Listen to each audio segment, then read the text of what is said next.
নমস্কার। এই মুহূর্তে বিশেষ খবর। পশ্চিম বর্ধমান আসানসোল কুলটি ব্রাউন সুগার সহ গ্রেপ্তার দুই আসানসোলের কুলটি থানা অন্তর্গত নিয়ামতপুরের বাড়ির অন্তর্গত শালকানাডি পেট্রোল পাম্প সংলগ্ন এলাকা থেকে গোপন সূত্রে খবর পেয়ে পুলিশ অভিযান চালিয়ে প্রায় 250 গ্রাম ব্রাউন সুগার সহ গ্রেপ্তার করে এই দুজনকে।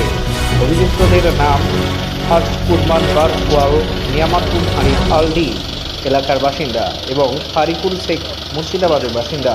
বুধবার ধৃত দুইজনকে আসানসোল আদালতে পেশ করা হয়। তদন্তের স্বার্থে পুলিশে হেফাজতে নেওয়া হবে বলে খবর।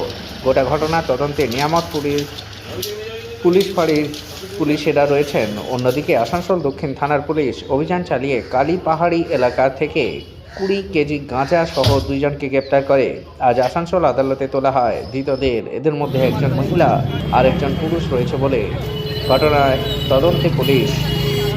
উজ্জ্বল দাসের রিপোর্ট, পশ্চিম বর্ধমান আপডেট পাঁশকুড়ার জন্য।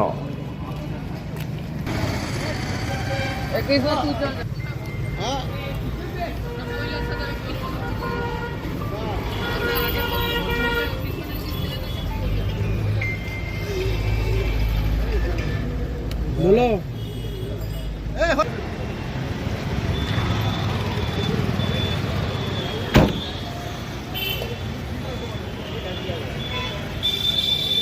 खाली ये नहीं चला पाइए। कहाँ इतना दूर गया रहता